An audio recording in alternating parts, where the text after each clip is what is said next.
بسم الله الرحمن الرحيم. ياسين والقرآن الحكيم إنك لمن المرسلين على صراط مستقيم تنزيل العزيز الرحيم لتنذر قوما ما أنذر آباؤهم فهم غافلون لقد حق القول على أكثرهم فهم لا يؤمنون إنا جعلنا في أعناقهم أغلالا فهي إلى الأذقان فهم مقمحون وجعلنا من بين أيديهم سدا ومن خلفهم سدا فأغشيناهم فهم لا يبصرون وسواء عليهم أنذرتهم أم لم تنذرهم لا يؤمنون إنما تنذر من اتبع الذكر وخشي الرحمن بالغيب فبشره بمغفرة وأجر كريم إنا نحن نحيي الموتى ونكتب ما قدموا وآثارهم وكل شيء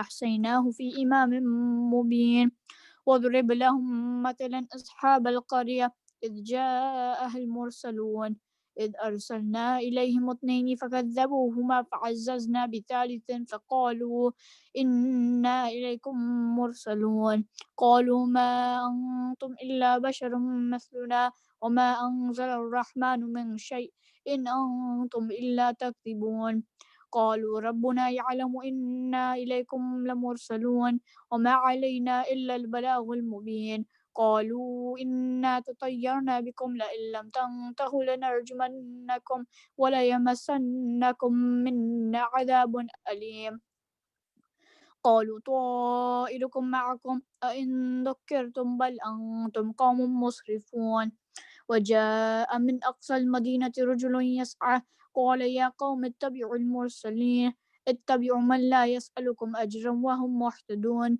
وما لي لا أعبد الذي فطرني وإليه ترجعون أتخذ من دونه آلهة إن يردني الرحمن بضر لا تغني عني شفاعتهم شيئا ولا ينقذون إني إذا لفي ضلال مبين إني آمنت بربكم فاسمعون قيل ادخل الجنة قال يا ليت قومي يعلمون بما غفر لي ربي وجعلني من المكرمين وما أنزلنا على قومه من بعده من جند من السماء وما كنا منزلين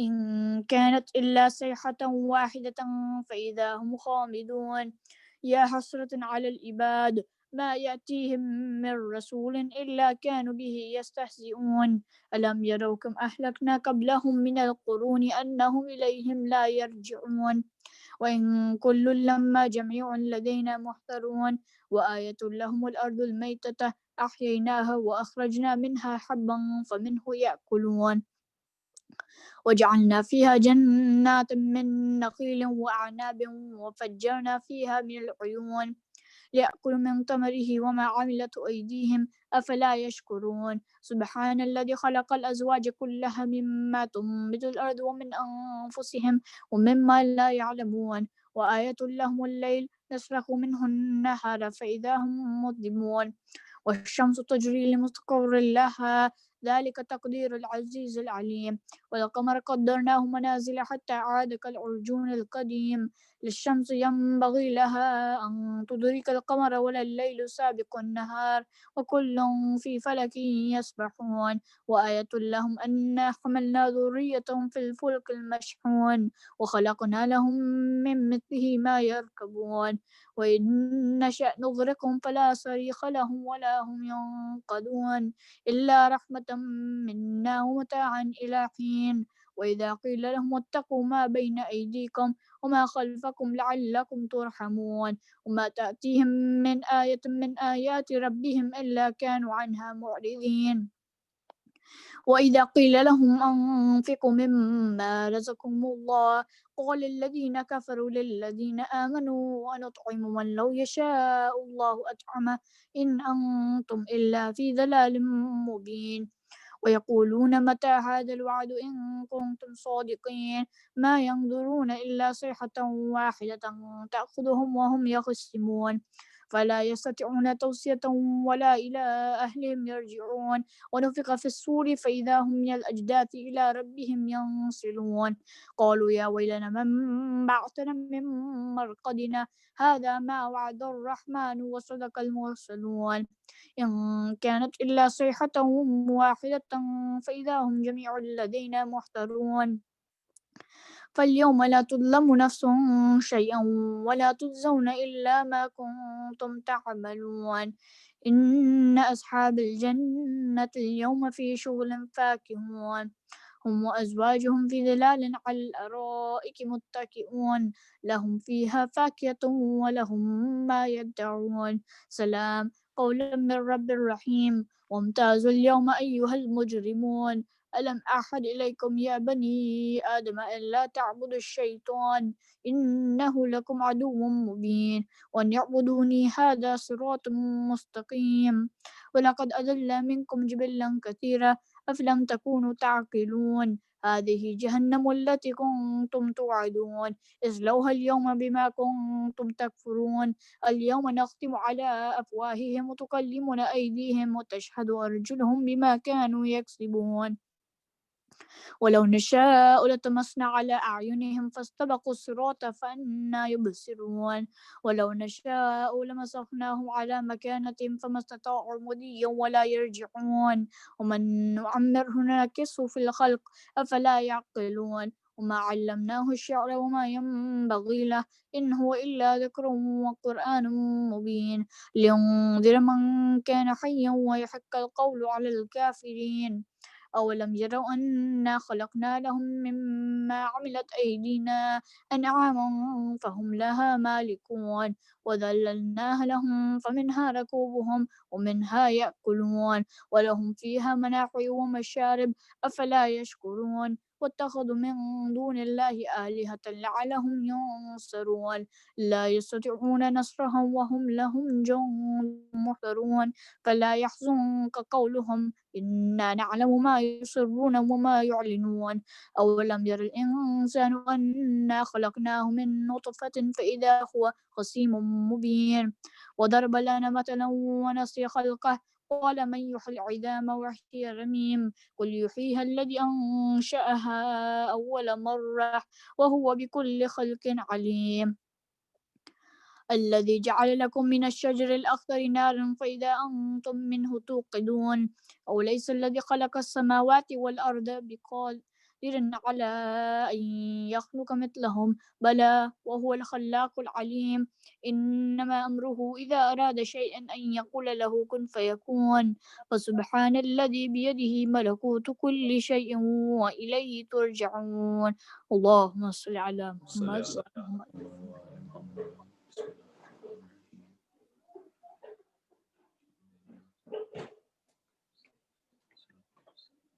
Okay.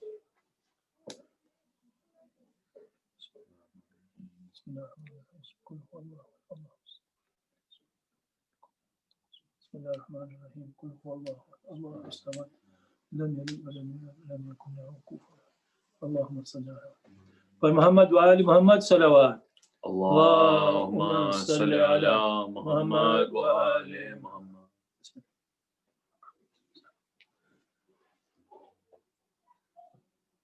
محمد وآل محمد صلوات اللهم صل على محمد وآل محمد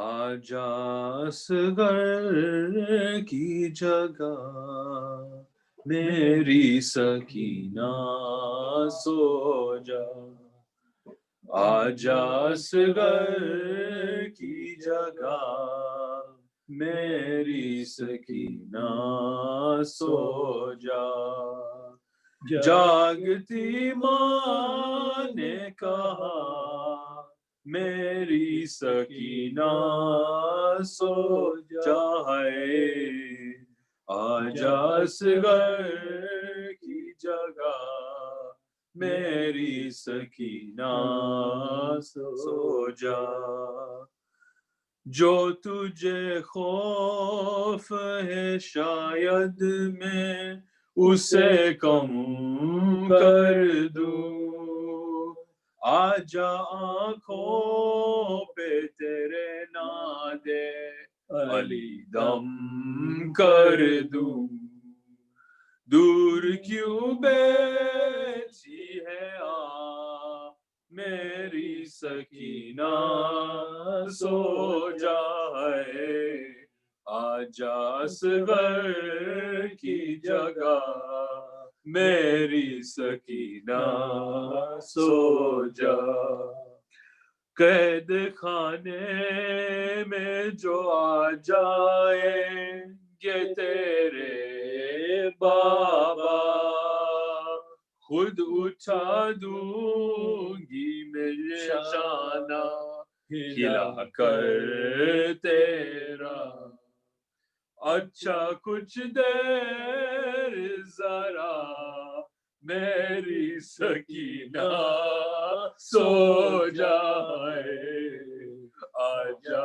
اصغر کی جگہ میری سکینہ سو جا مجھ سے دیکھا نہیں جاتا یہ تیرا درد جگر یہ بتاتے ہوئے اچھا تو نہیں لگتا مگر اب نہ آئیں گے چچا میری سکینہ سو جائے آجا اصغر کی جگہ میری سکینہ سو جا صابروں کا یہ کرینہ تو نہیں ہے بیوی یہ ہے پردیس مدینہ تو نہیں ہے بیوی کر کے بس شکر خدا میری سکینہ سو جائے آجا اصغر کی جگہ میری سکینہ سو جا میری سکینہ سو جا میری سکینہ سو جا اللهم صل على محمد وآل محمد رحم اللہ من کا سورۃ الفاتحہ الرحمن الرحیم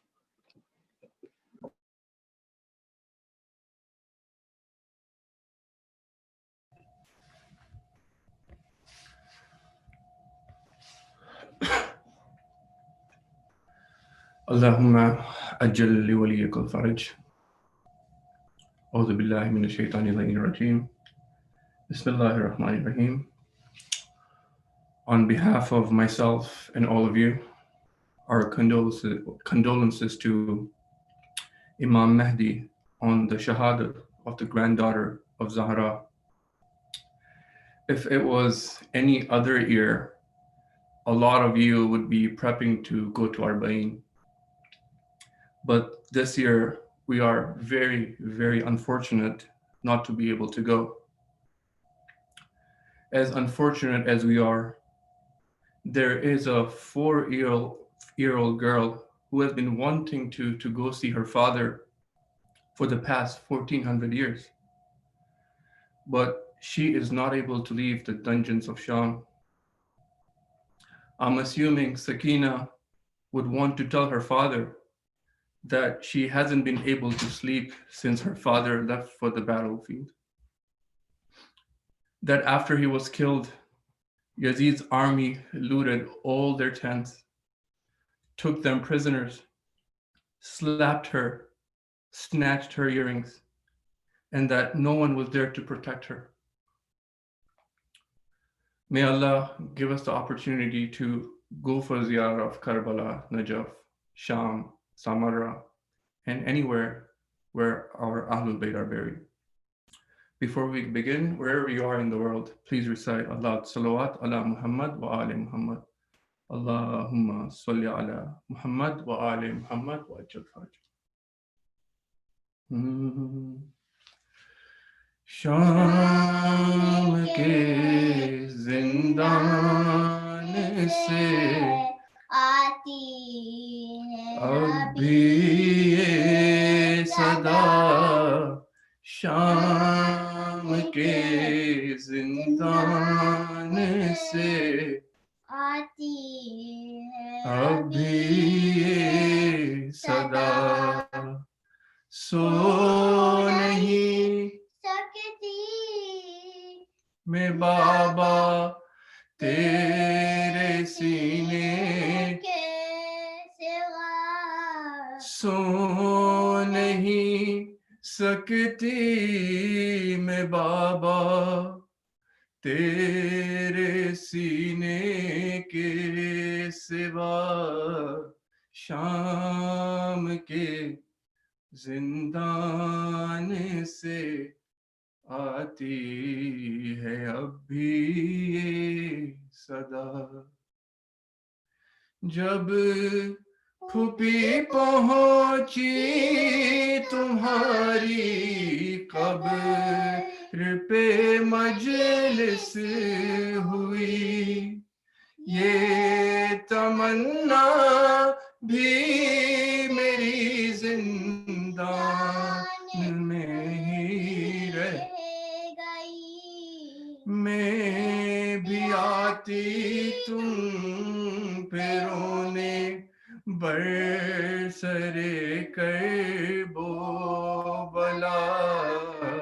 شام کے زندان سے آتی ہے ابھی صدا، نام سن کر شمر کا اب بھی لرز جاتی ہوں میں، قبر کی تاریکیوں سے اب بھی گھبراتی ہوں میں، کان سے بہتا ہوا خون، کان سے بہتا ہوا خون اب تلک نہ رک سکا، شام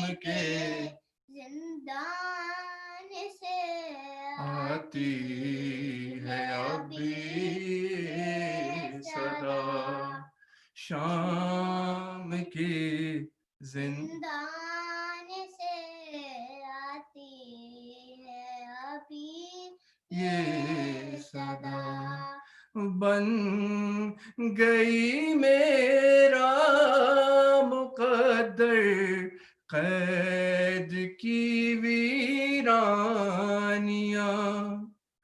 ہر قدم پر مشکلیں تھی، ہر قدم پر سختیاں، اب نہ ہو یا رب میری طرح کسی کا بچپنا، شام کے زندان سے آتی ہے اب بھی یہ صدا، شام کے زندان سے آتی ہے ابھی صدا، میرے زخموں پہ زمیں کی خاک چبھتی ہے مگر سو گئی ہوں خاک پر میں، صرف اتنا سوچ کر سو گیا میری جگہ پر لاڈلا بھیا میرا، شام کے زندان سے آتی ہے اب بھی صدا۔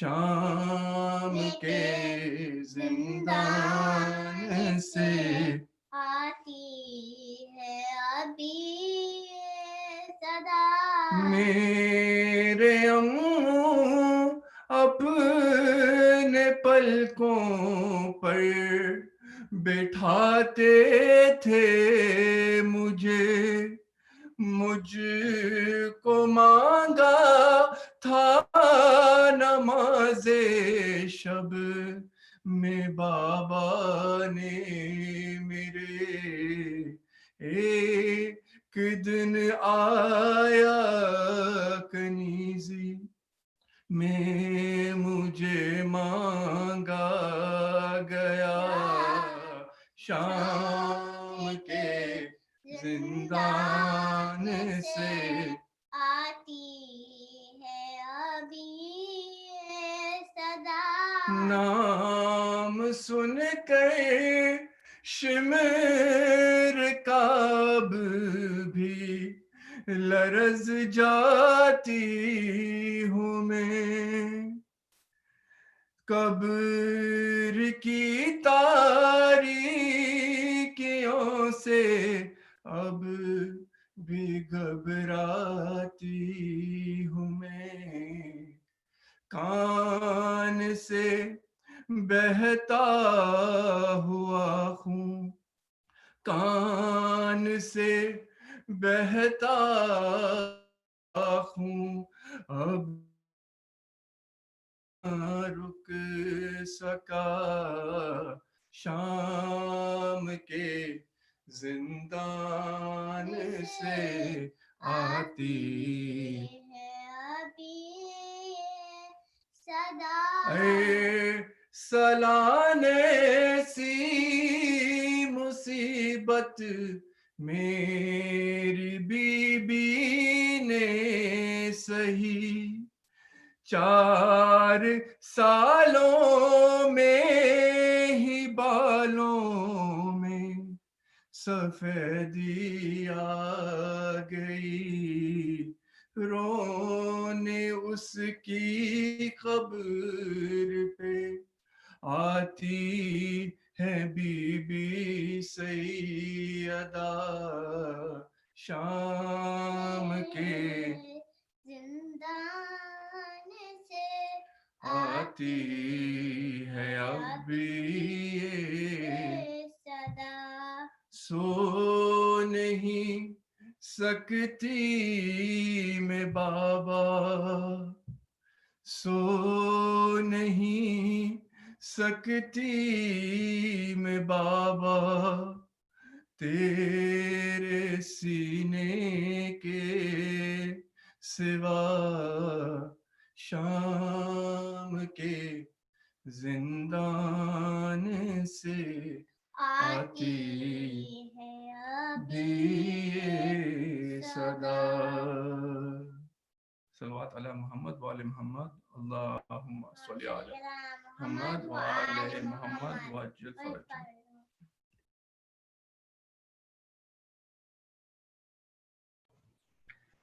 محمد وآل محمد صلوات اللہم صلی علی محمد وآل محمد. What did that 4-year-old Sakina say to her father when she saw him come in the dungeons of Sham? تم بن کئی راتوں سے میں سوئی رہی بابا تم بن کئی راتوں سے میں سوئی رہی بابا کیا یاد سکینہ تمہیں آئی نہیں بابا تم بن کئی راتوں سے میں سوئی رہی بابا. یاد آتا ہے وہ آپ کا سینے پہ سلانا، منہ چومنا اور گود میں شفقت سے بٹھانا، ننھے سے میرے ہاتھوں کو آنکھوں سے لگانا، اب پوچھنے والا میرا کوئی نہیں بابا، تم بن کئی راتوں سے میں سوئی رہی بابا. فرمایا تھا یہ آپ نے مٹی پہ سلا کر، سو جانا جہاں تجھ کو سلائے تیری مادر، یہ دیکھیے بیٹھی ہوں میں زندہ کی زمیں پر، میں آج بھی اس بات کو بھولی نہیں بابا، تم بن کئی راتوں سے میں سوئی رہی بابا. دیتا تھا سزا شمر یوں بالوں سے پکڑ کر، دورائے چلا جاتا تھا رہوار ستم گر، مجبور تھی دوروں یوں ہی گھوڑوں کے برابر، حالت وہ میری آپ نے دیکھی نہیں بابا، تم بن کئی راتوں سے میں سوئی رہی بابا. میں کیسے کہوں کیسی تھی اس وقت غریبی، ملنے کو ہوں میں آئی تھی جب ہند کی بیٹی، پہنے ہوئے کانوں میں وہ میرے ہی گوہر تھی، رملہ سے مگر کچھ بھی میں بولی نہیں بابا، تم بن کئی راتوں سے میں سوئی رہی بابا. ایک موڑ پہ ظالم نے सताया मुझे ऐसे ले आया मुझे वो सरे अब्बास के आगे और सामने उनके मुझे मारे थे तमाचे सबसे है गई चुप चुप के मैं रोई नहीं बाबा तुम बिन कई रातों से मैं सोई रही बाबा तुम बिन कई रातों से मैं सोई रही बाबा बर मोहम्मद व आले मोहम्मद सलवात अल्लाहुम्मा सल्ली अला मोहम्मद व आले Mohammad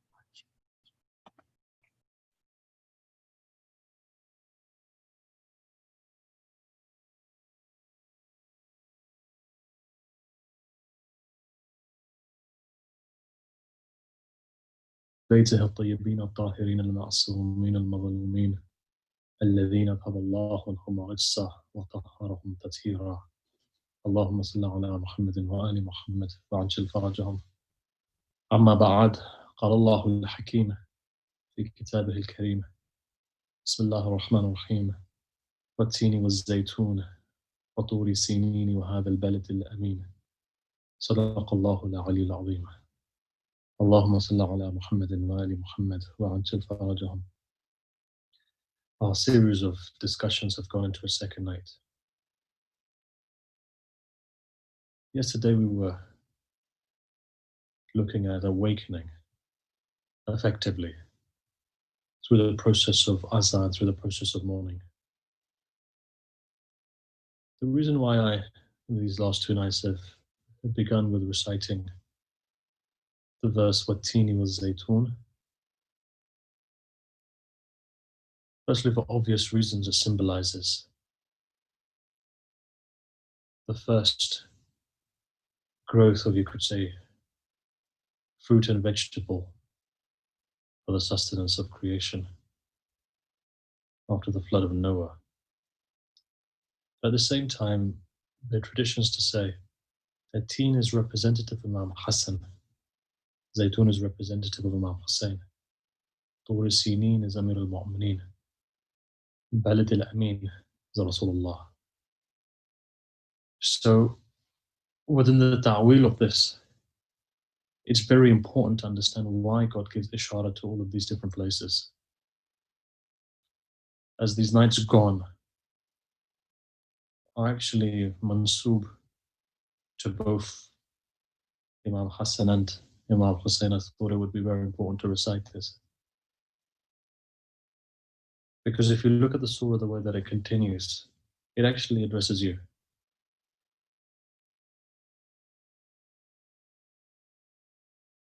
But anyhow, without going too deep into the surah, I'm very tempted to discuss it.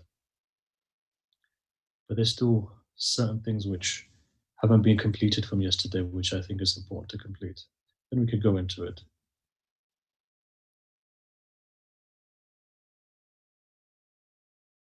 So based on that, look, and I say this for all of us, including myself, what the events of Karbala teaches us is hope.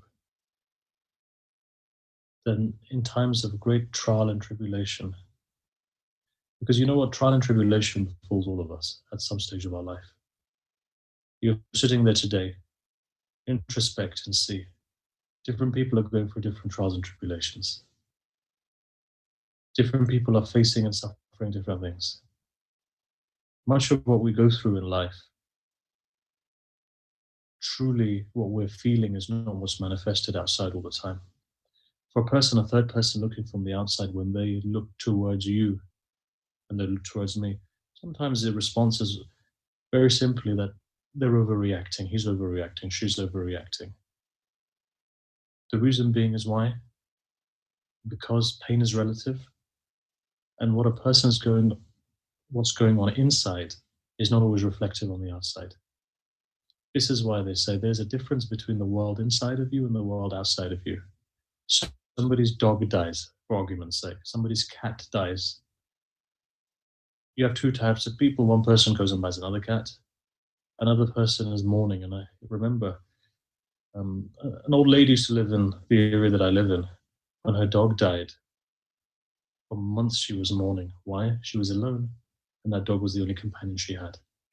So when you look at it in that context, what you find is that pain is different for different people. But as we concluded yesterday, remember one thing: don't allow for a situation to overcome you. Remember, and try and remember this: God is all knowledgeable. God is all knowledgeable of everything, and at the same time possesses everything. Two things. Third thing, God is all powerful. Fourth thing, God is extremely merciful. He doesn't hold any grudges. You may violate the sanctity of God, but God holds no grudges against you. He's still merciful, and he'll continue to show you mercy. He continues to essentially do his work. He's a Rabb. He continues to nurture you. He continues to help you. He continues to aid you. Yes, there's a causal effect in the world that we were talking about yesterday. Yes, there is going to be a causal effect. For every action, there's a reaction. In Alam al-Taqween, for everything that one does, there's a reaction. That reaction is brought about by you and me. God is more merciful than that. Look, go back and see.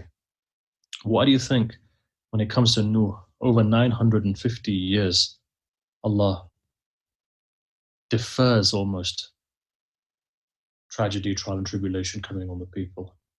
You know, after 950 years, how many generations have come? How many people have died in that period of time? But Allah defers it, and He delays it, and He delays it. In the same way, when it comes to Yunus, Nabi Yunus, what happens there? Allah says to Yunus, I'm even more merciful than this. Again, He tries to talk Yunus out of it, delays it. Right? And this is a dialogue between God and His creature. Remember something, Musa was what? Kalimullah. It's a dialogue that's taking place. What is Ibrahim Khalilullah? They talk to Allah. Right? They gain guidance from Allah.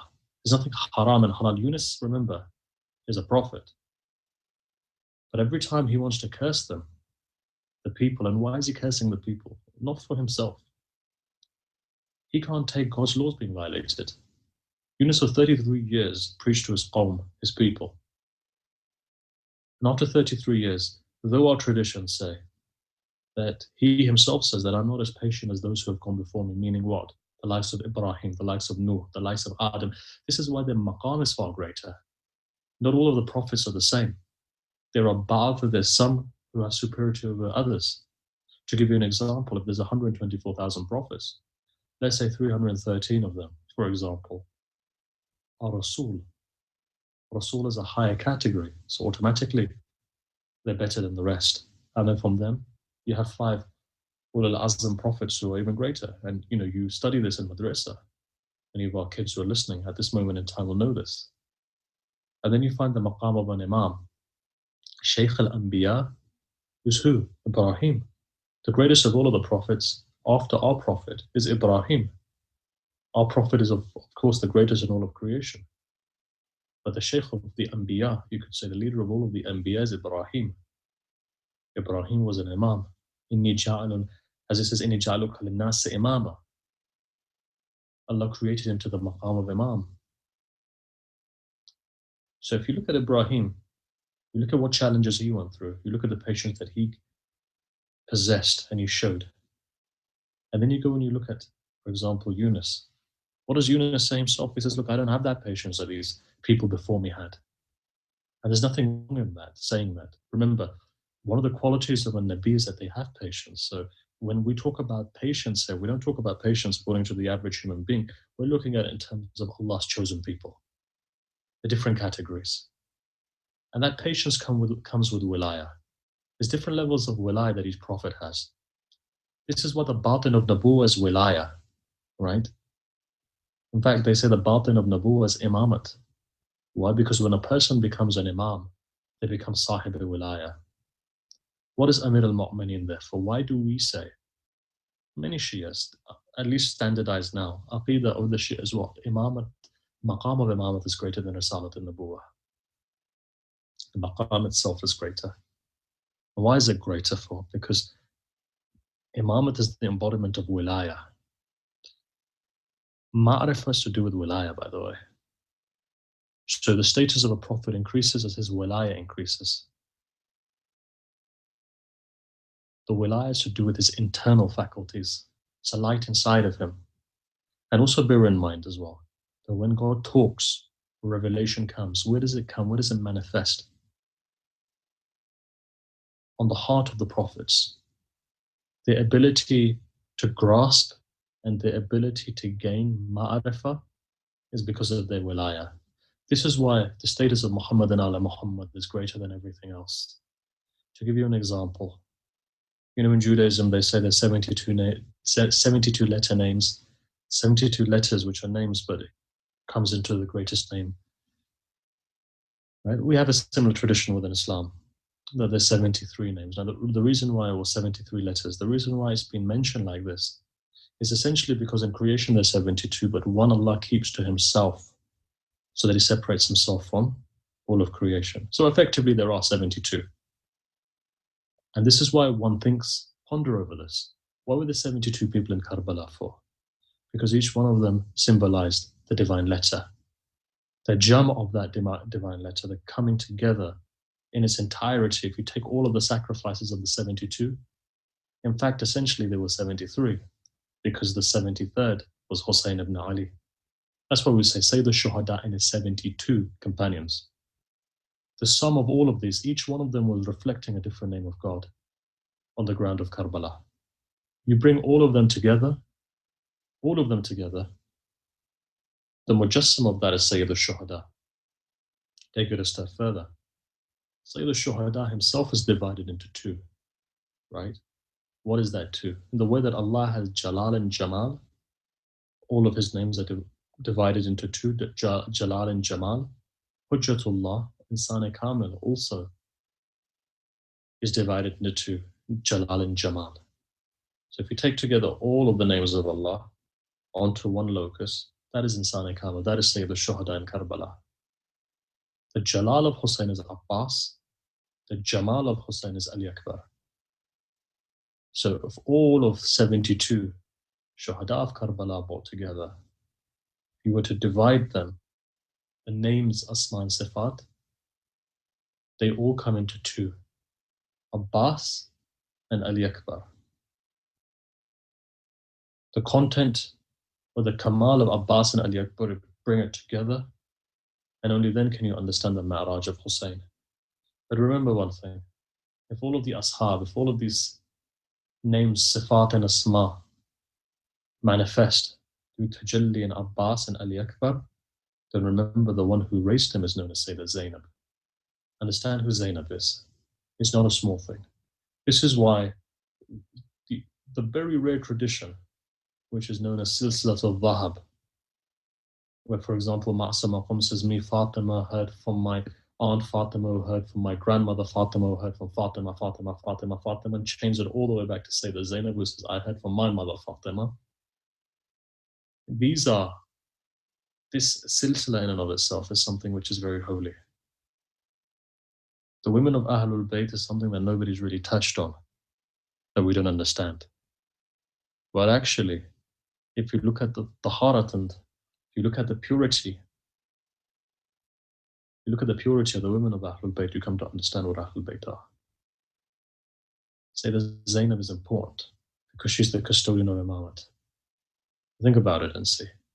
Imam Hussein doesn't give the custodianship of Imamate to anybody but Sayyida Zainab. She's the one who protects the Imamate, meaning Imam Sajjad. And in fact, there were secrets which were given to her that then she gave to Imam Sajjad. So imagine what her maqam is like. And then imagine what the maqam of Fatima alayhi salam is like. The mother of all of the Aimma. Ismatullah al-Kubra wa Hujjatullahi ala al-Hujaj. Imagine what her maqam is like. And then imagine what maqam Khadija had. So all of these things are something to think on. You know, we talk about the males of Karbala, and we talk about the male line of the Ahlul Bayt of the Prophet, but actually remember, the entire Imamate is pending on a woman. Why? Because the connection between Rasulullah and the Imamate is Fatima alayhi salam, that thing which interconnects it. So therefore, this is a whole chapter in and of itself. And if Allah gives us tawfiq in the future, maybe we can sit down and look at actually the debt and the heritage that Shiism owes. Heritage in terms of our heritage, the debt in terms of, in fact, we are, all of us, I believe, and whether we know it or we don't, we are essentially, or we have essentially done dhulm upon the fact that we don't really mention the significance of these ladies' holy personalities who are actually the makeup of the Shia faith. This is what differentiates Shiism from any of the other denominations of Islam. That's the key, because the entire axis rotates around Fatima alayhi salam. Rasulullah is our prophet. But in the words of Fakhruddin Razi, right, the great Sunni scholar, and all of the Sunni scholars after that, when they write the tafsir all the way to Allama Alusi, look at it and see what they say. You know, when we say the verse of the Quran, قُلْ لَا أَسْأَلُكُمْ عَلَيْهِ أَجْرًا إِلَّا الْمَوَدَّةَ فِي الْقُرْبَى, we interpret Qurba as Ala Muhammad. Technical Sunni interpretation is Fatima alayhi salam. It's so interesting that in fact Qurba for them is Fatima alayhi salam, and she really has no significance in the faith of the others. Look at it and see, one is respecting. Look at, there is not one single tradition of fiqh that any of the Aimma of Ahl Sunnah have taken from Fatima alayhi salam. There's nothing in terms of Aqidah, there's nothing in terms of anything, essentially. There's the odd one tradition. Aside from that, nothing. And they will accept, just like we do, that she is Bada'atun Minni, she's the head of the women of paradise, and she doesn't commit a mistake. Essentially, she's mahfuba, as they would say. These are all technical language. Sunnis will argue that only prophets are ma'soom, for example. Imams or Ahlul Bayt are mahfuz. But it adds up to the same thing. Because the definition is that Zahra alayhi salam doesn't commit a sin, doesn't make a mistake. As you know, in the last month or so, there's been an entire issue in the subcontinent over somebody making a statement that in the court of Abu Bakr, Zahra had committed a mistake. And then there was a huge outcry from many Sunni ulama to say, well, the daughter of the Prophet cannot commit a mistake. Technically, what are you saying? You're saying she's ma'soom. You don't use the word because there's a differentiation. In fact, we only believe that our imams are of that daraja, of that status in Zahra. Modern day today, you find that there are many Sunnis who believe that the Sahaba are ma'soom as well, effectively, because they don't make a mistake. They believe Ma'awiyah is effectively ma'soom, that even when he came in front of Amir al-Mu'mineen at the Battle of Siffin, they're arguing that there was no khata. You know, the famous slogan that you may have heard of, where they say that Ma'awiyah doesn't make a khata, and he's essentially sinless, though he fought against Amir al-Mu'mineen. This is not sabiyyat, which is spreading today, and we've got to be careful of that. But look, my discussion isn't polemics, nor do I go into polemics. It's just for you to understand that our markaz, our center, our central pivotal gravity is Fatima alayhi salam. And we have multiple traditions from her. And we have multiple traditions from the Ahlul Bayt. We're true to what we are. This is the maktab of the Ahlul Bayt. Therefore, everything of ours is referenced back to the Ahlul Bayt. Everything of ours is our entire fiqh, usul, kalam, Everything is based upon Muhammad and Al Muhammad. Why is that? We don't need to go to any of the Sahabis. And the reason being is this, that though it's not the fact that we don't respect, we Salman on our head and our eyes, Abu Dhar on our head and our eyes. We respect the companions. But look, the same example is the same example today, right? I respect Nabi Isa, he's my prophet, but do I bring him to the maqam of our prophet, Rasulullah sallallahu alaihi wasallam? I don't do that. It doesn't mean it's not my prophet. Nabi Isa is my prophet, Nabi Musa is my prophet, Nabi Ibrahim is my prophet, 124,000 prophets are my prophets, but the fact is this, Khatimun Nabiyyin is Rasulullah. Who am I going to take my fiqh from, my aqaid from, our kalam from, our tawheed from? I'm going to take it from my prophet because I'm a Muslim. Same way, Rasulullah has given an emphasis on Ahlul Bayt. I don't need to go outside of the fold of Ahlul Bayt. The reason being is this, that Allah has not guaranteed the taharat of anybody else but the Ahlul Bayt after Rasulullah. Why? إِنَّمَا يُرِيدُ اللَّهُ لِيُذْهِبَ عَنْكُمْ رِجْسَ أَهْلِ الْبَيْتِ وَيُطَهِّرَكُمْ تَطْهِيرًا. Taharat is with Ahlul Bayt. Ilm is with Ahlul Bayt. أَنَا مَدِينَةُ الْعِلْمِ وَعَلِيٌّ بَابُهَا. Hussein minni wa ana min al-Hussein.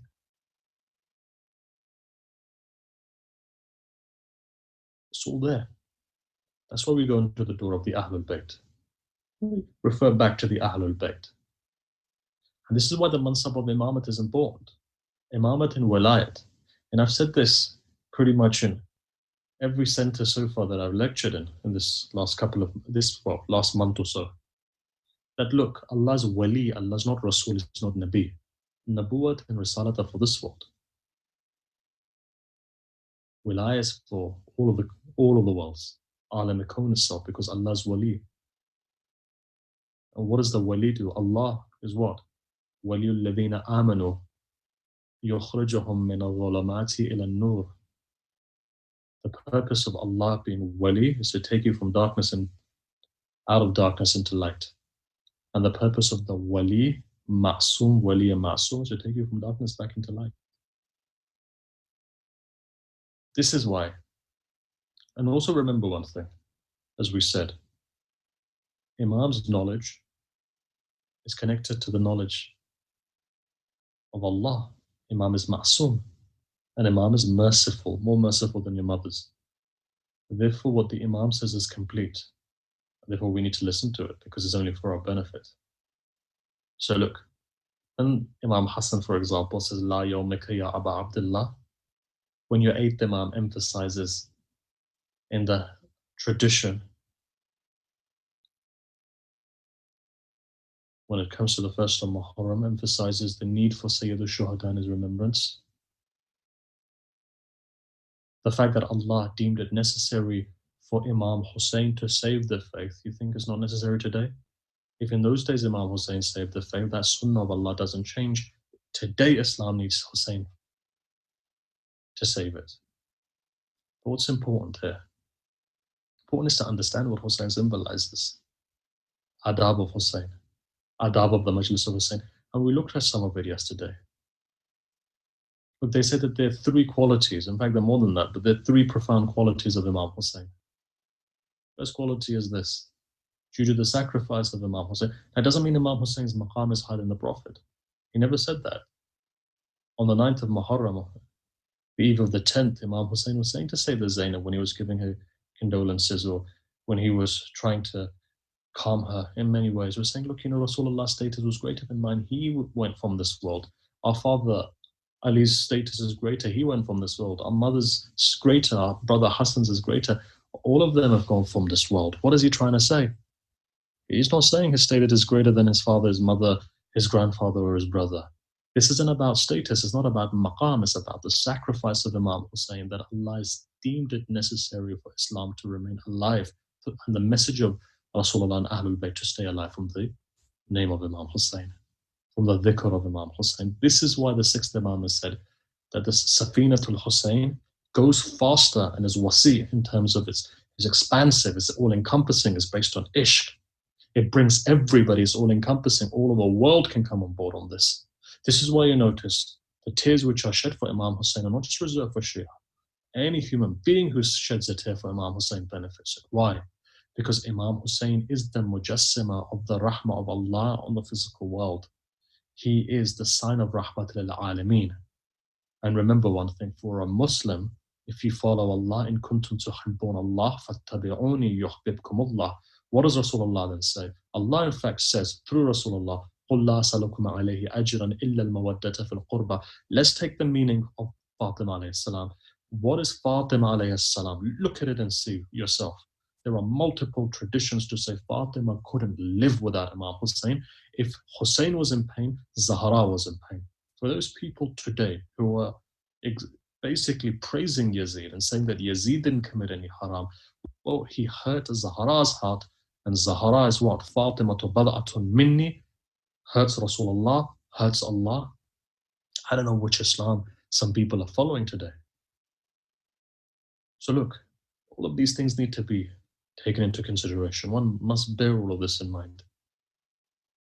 Imagine who Hussein is. Look, we have two ulama in Ghaybat al-Kubra who have reached maqamat that you don't find second to. One of them is who?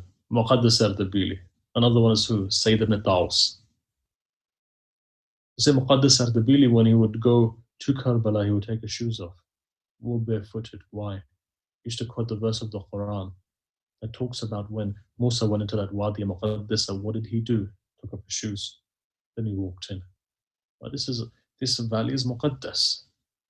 This Hussein is Muqaddas. And 3 days he would stay in Karbala. Why? Because you're a guest for 3 days. This is why one mustn't stay more than 3 days. And if you're going to stay more than 3 days, and after 3 days, do go out. Let's say go to Najaf for ziyarah, go do outskirts ziyarah, then come back into Karbala again. Right? But that's what the recommendation is.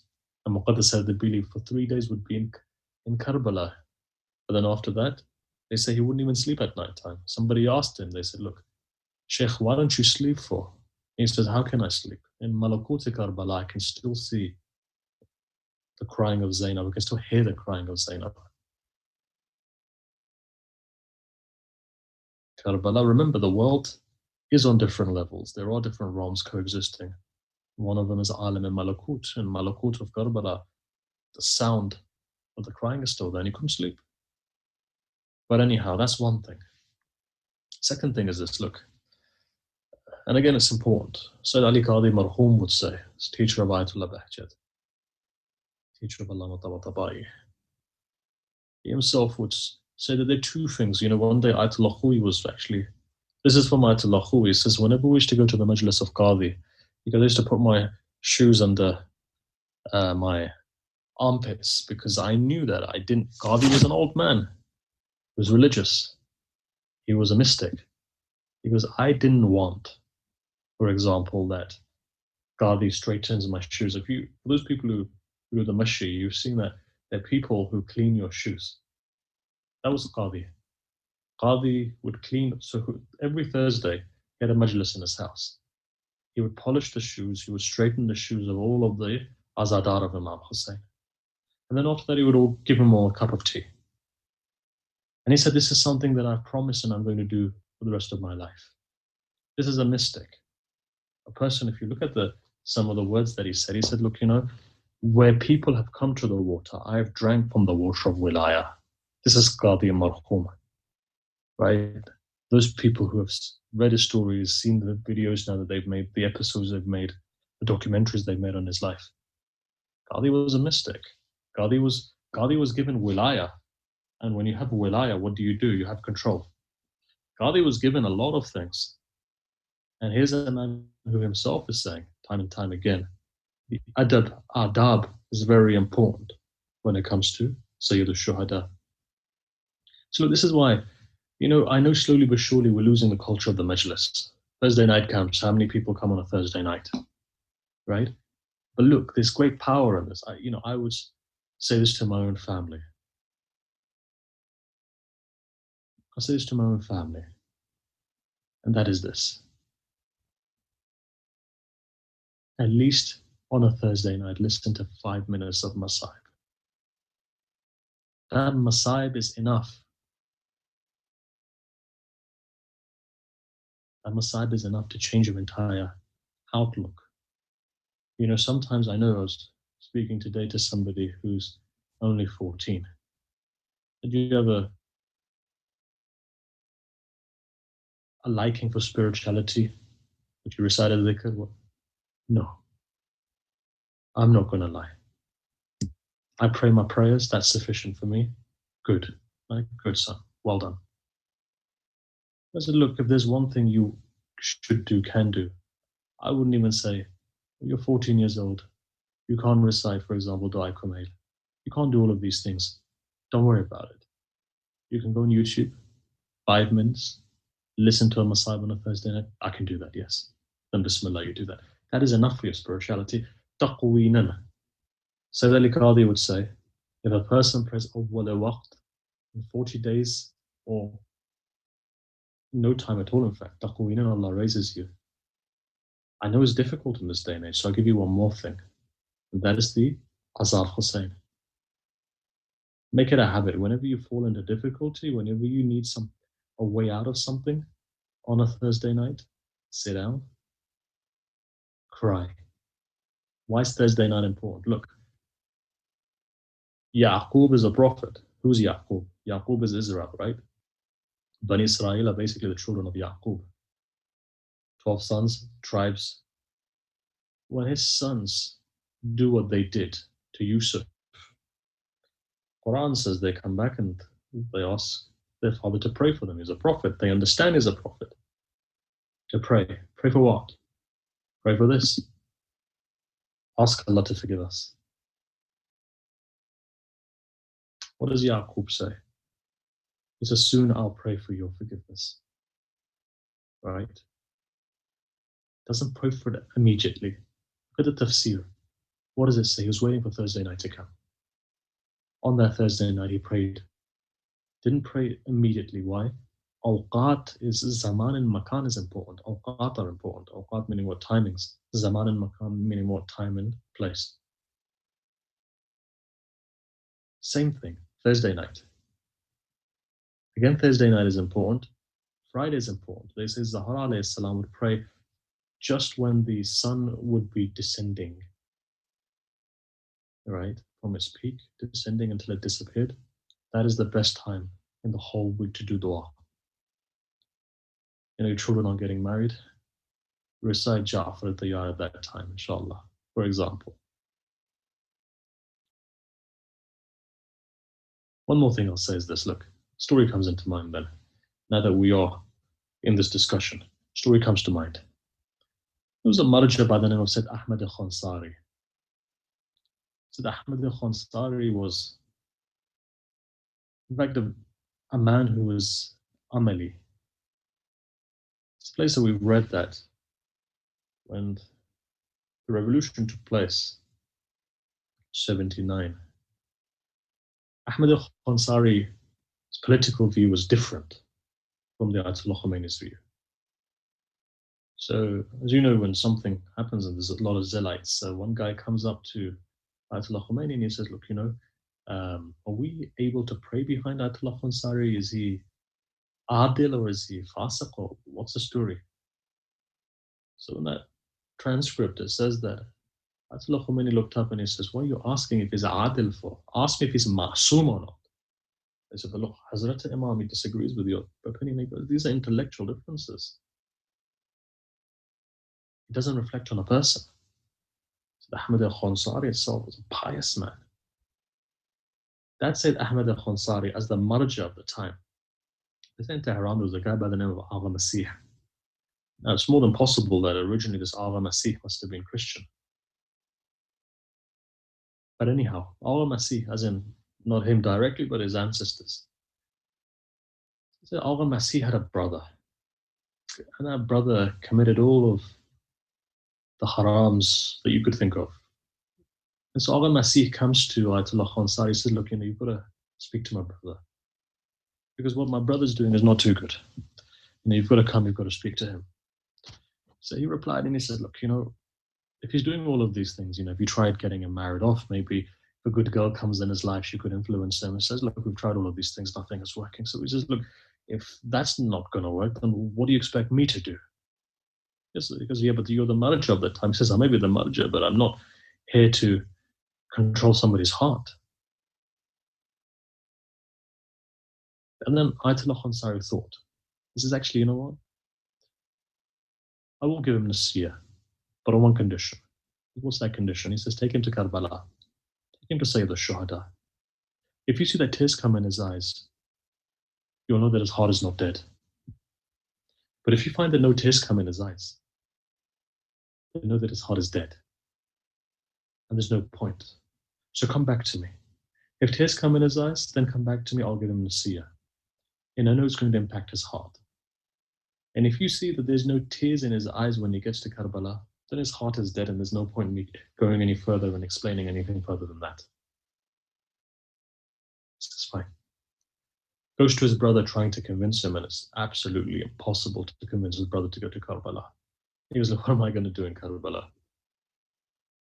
Anyhow, eventually got him a ticket, convinced him, they ended up going. They come to Karbala. And again, you know, the brother's looking at the bazaar and he's looking at this direction, he's looking at that direction. The last thing he wants to do is he wants to go inside. And then eventually, somehow, some shape, some form, the brother convinces come inside, and he's, you know, looking around. You know, where am I? But then the brother sees something strange. When this young chap comes to the Zarih room where you facing Sayyida Shuhada, he says he broke down, he started to cry. And he cried profoundly. When they returned back, Agha Masih goes to Ayatollah Ansari and he says something to him. He says, my brother did cry, but you know, I don't need your nasiyat anymore. He says, why? He says, because when he was crying, holding onto the Zarih, I asked him to swear next to the shrine that he will give up all of those bad things he was doing. Because he gave up. Now that's a story that took place, what, 50 years ago? In front of my own eyes. A situation took place recently. The person wasn't even a Muslim.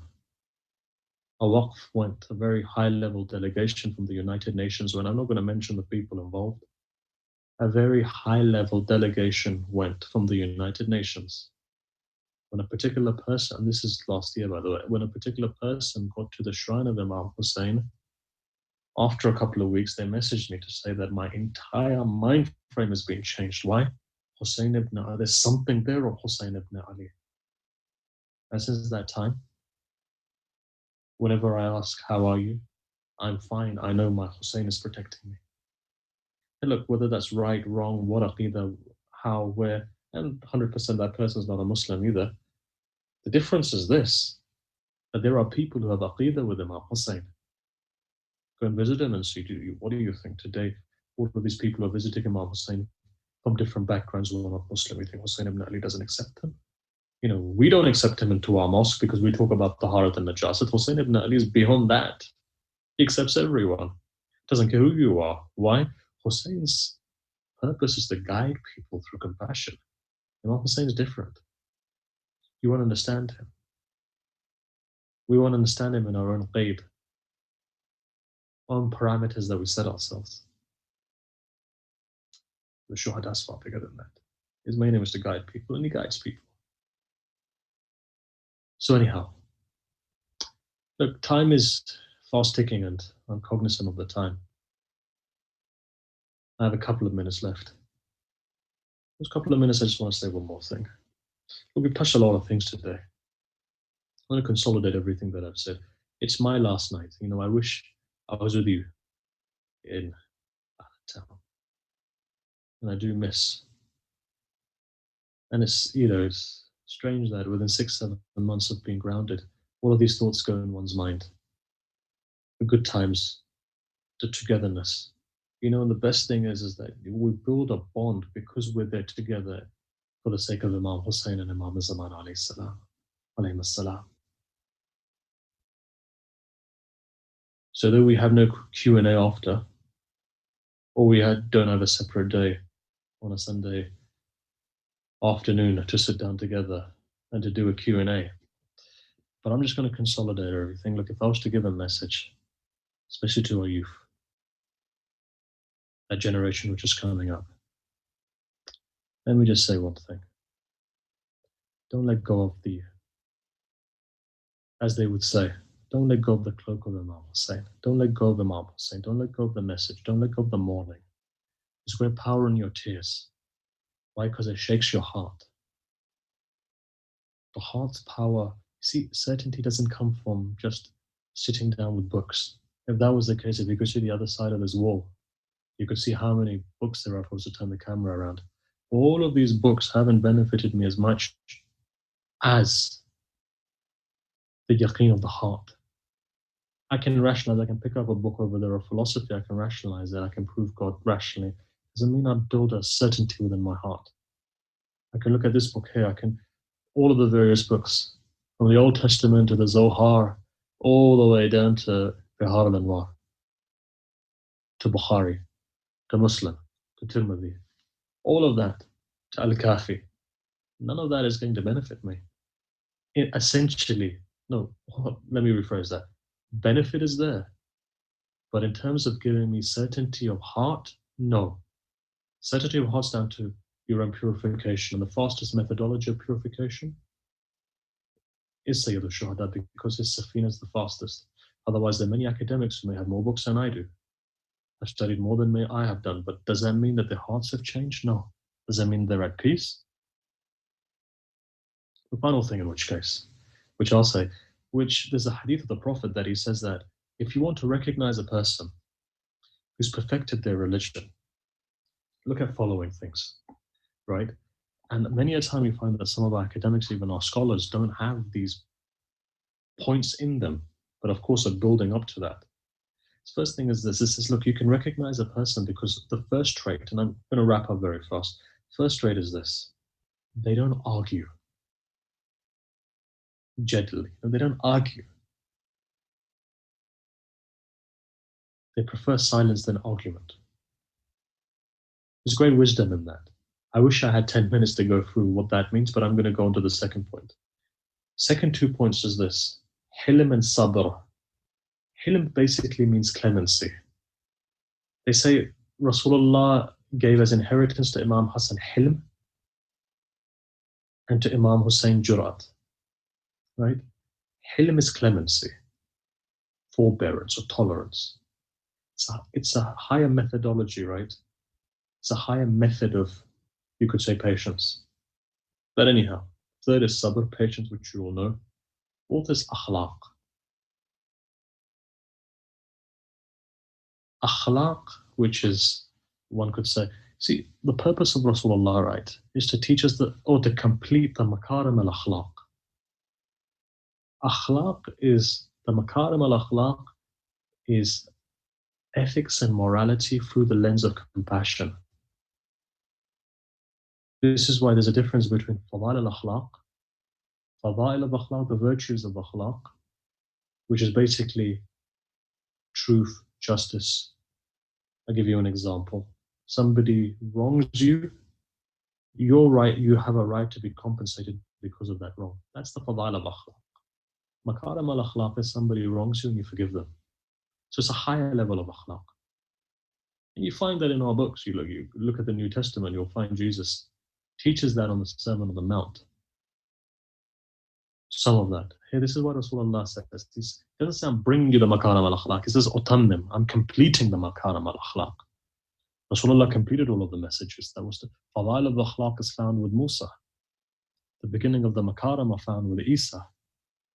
Rasulullah says this, innama bu'ithtu li'utammim makarim al-akhlaq. Look, on that note, I'm going to finish off our discussion today.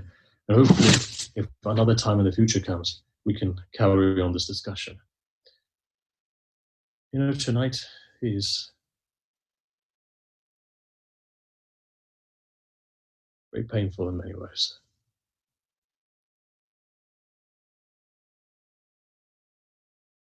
You know, for those people who've been to Syria, for those people who've been to Sayyida Ruqayya, you know, when you go through the small bazaar, And just off the turn of the bazaar, what do you find? You find that there's a shrine of Sayyida Ruqayya, which is there. You know, one thing goes into your mind. You know, if you look at Sayyida Zainab, right?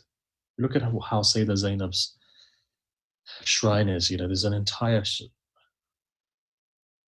development there specifically for her. Go to Sayyida Ruqayya, what do you find? Find that she's still madluma, as she was 1400 years ago. One time I was in Sayyida Ruqayya.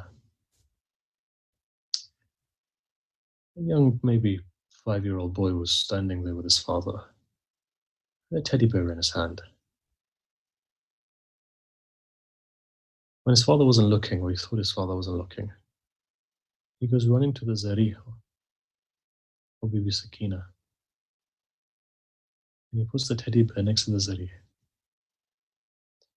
When he comes back, his father sees. His father asks him a question. He says, "Son, why did you leave your teddy bear there?" He gives a reply, and he says, "Look, you know, Father, I have you. This girl is alone."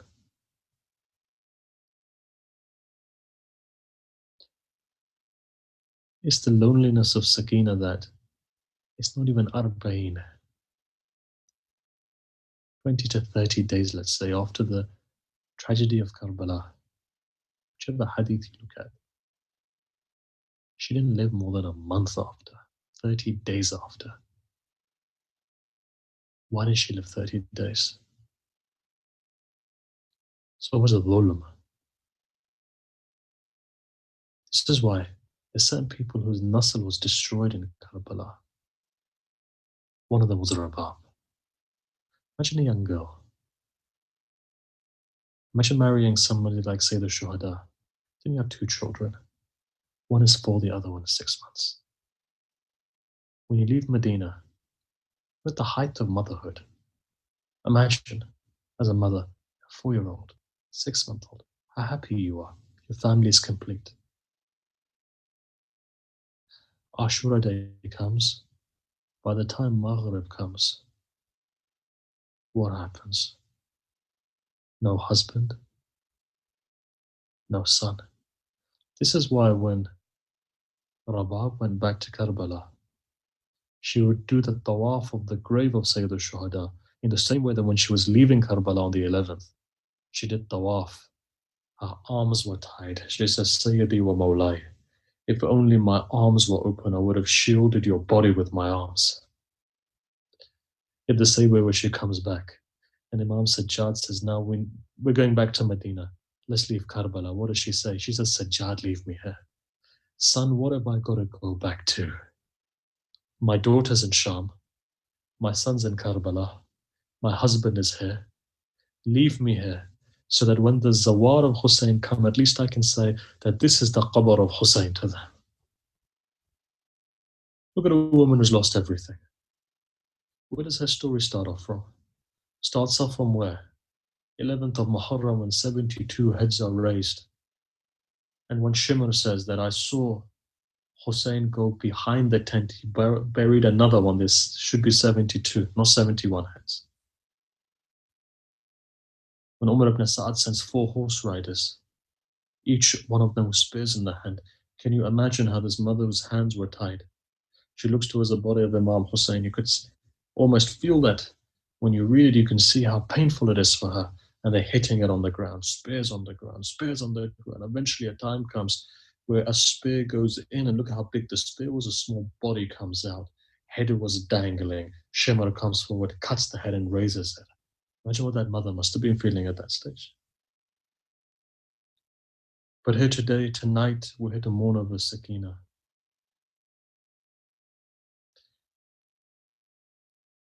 I'm just going to say one thing. You know, it's difficult to recite these Masaib, and especially difficult when you're alone. It's times like these when you feel the ghurba of the 12th Imam, that how must he be feeling? At least when we're together, mourning together, we're there to console one another. Elders are there to console one another.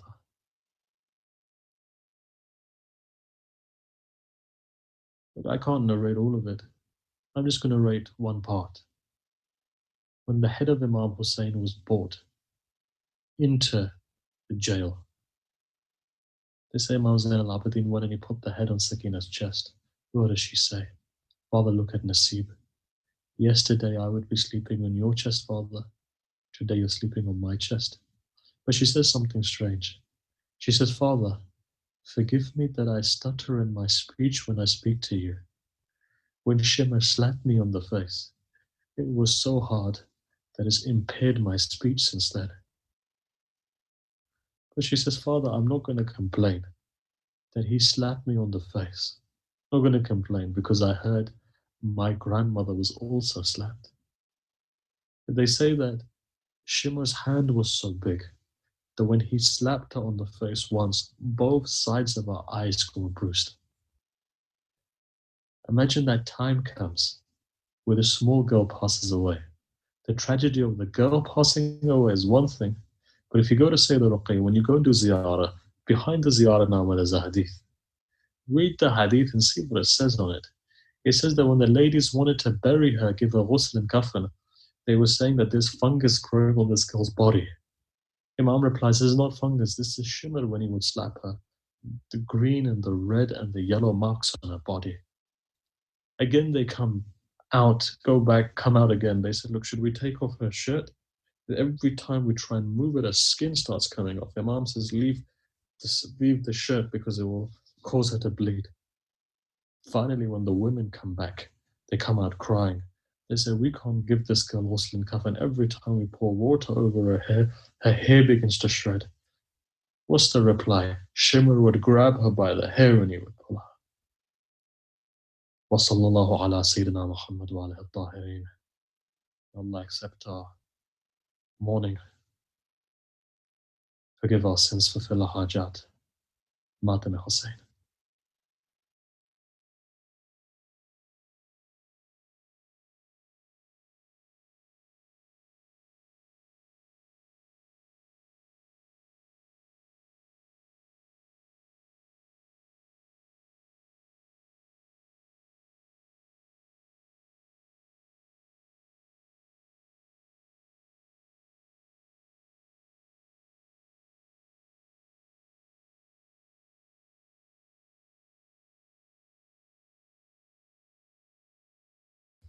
Hey ruh man, hey deen man,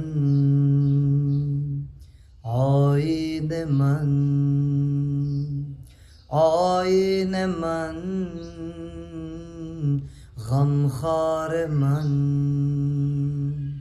Tu khastatan, tu bekafan, tu bevatan, tashna dahan, zakhmi badan, shahe zaman, ताराज है तेरा चमन लाशे पामाल शुदा बाबा बाबा हुसैन बाबा बाबा हुसैन बाबा बाबा हुसैन लाशे पामाल शुदा बाबा बाबा हुसैन बाबा बाबा हुसैन बाबा बाबा हुसैन बाजू सरतन से जुदा बाबा बाबा हुसैन के माशाल्लाह बाबा बाबा हुसैन बाबा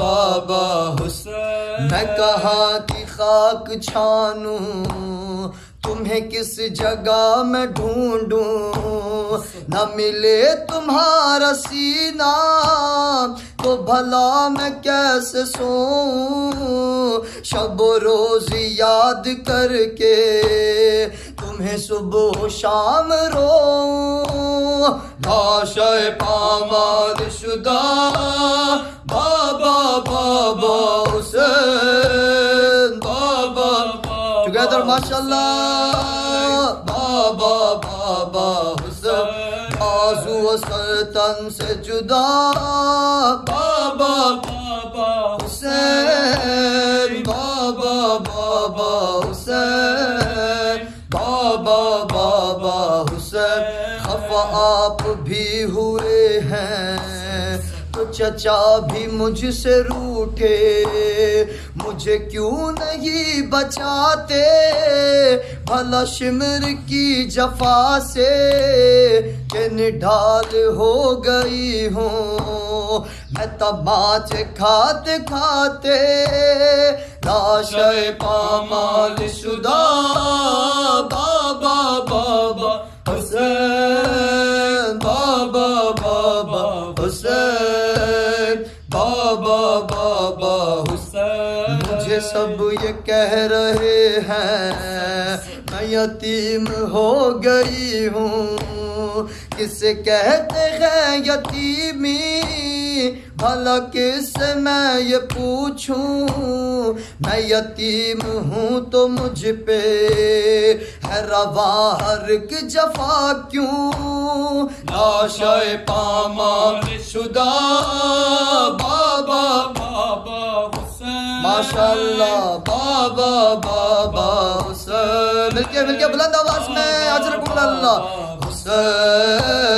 لاشِ پامال شدہ بابا بابا حسین بابا بابا حسین بابا بابا حسین یہ صدائے درد سن کر تڑپ اٹھی لاش سرور تن پاش پاش بولا یہاں آ سکی نہ دختر میری پیاری رکھ کے سو جا میرے سینے پہ تیرا سر لاشِ پامال شدہ بابا بابا حسین بابا بابا حسین بابا بابا حسین میرے بابا آپ کا تو ہوا زخم زخم سینہ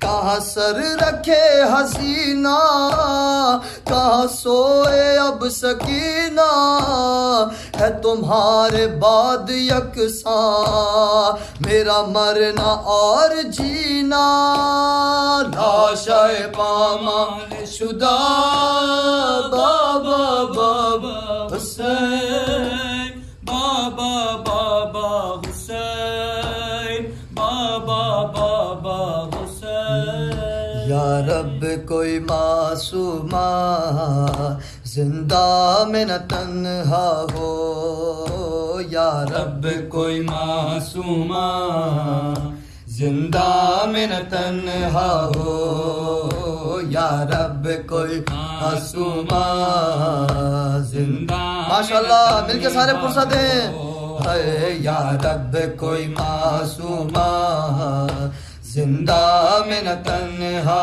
ہو یا رب کوئی معصومہ زندہ میں نہ تنہا ہو یا رب کوئی معصومہ زندہ میں نہ تنہا ہو پابند نہ ہو ہے پابند نہ ہو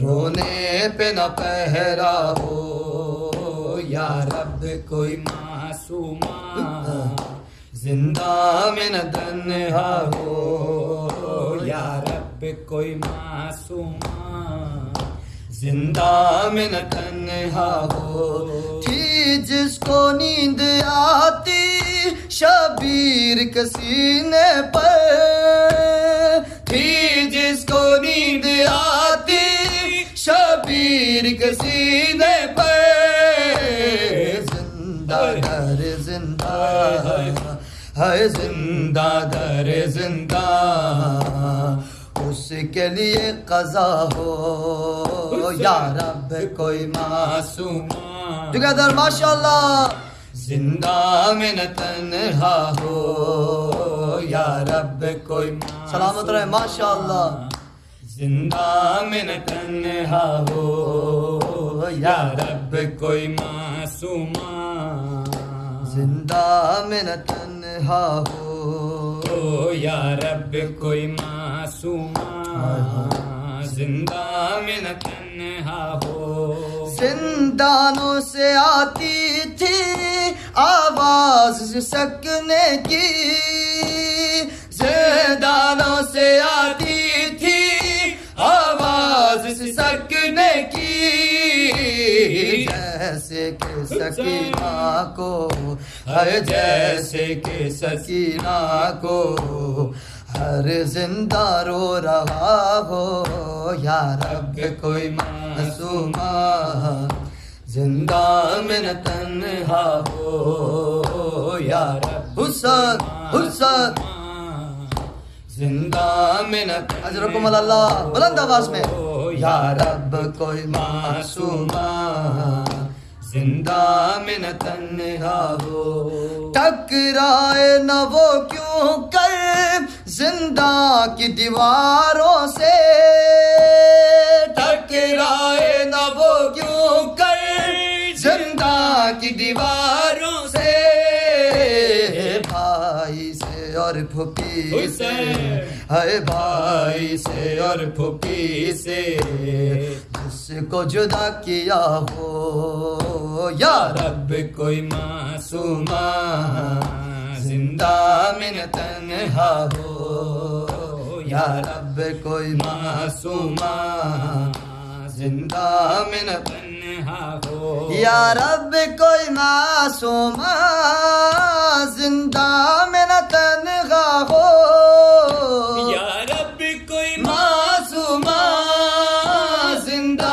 میں نہ تنہا ہو پابند نہ ہو آہیں ہے پابند نہ ہو آہیں رونے پہ نہ پہرا ہو یا رب کوئی معصومہ ماشاءاللہ زندہ میں نہ تنہا ہو زندان میں اے نجفی یاد آئی سکینہ کی زندان میں اے نجفی یاد آئی سکینہ کی دل رو رو کہہ رہا ہے دل رو رو کہہ رہا ہے اب نہ اجالا ہو یا رب کوئی معصومہ زندہ میں نہ تنہا ہو یا رب کوئی ماشاءاللہ ماشاءاللہ مل کے زندہ میں نہ تنہا سینوں پہ ہاتھ مار کے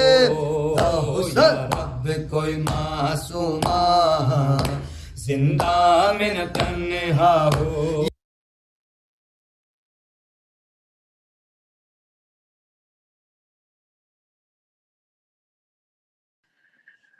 السلام عليك يا رسول الله السلام عليك يا أمير المؤمنين السلام عليك يا فاطمة الزهراء سيدتي نساء العالمين السلام عليك يا حسن المجتبى السلام عليك يا أبا عبد الله يا أبا عبد الله وعلى الأرواح التي حلت بفنائك عليك مني سلام الله أبدا ما بقيت وبقي الليل والنهار ولا جعله الله آخر العهد مني لزيارتكم السلام على الحسين وعلى علي بن الحسين وعلى أولاد الحسين وعلى أصحاب الحسين السلام عليك يا علي بن الحسين ومحمد بن علي وجعفر بن محمد وموسى بن جعفر وعلي بن موسى ومحمد بن علي وعلي بن محمد والحسن بن علي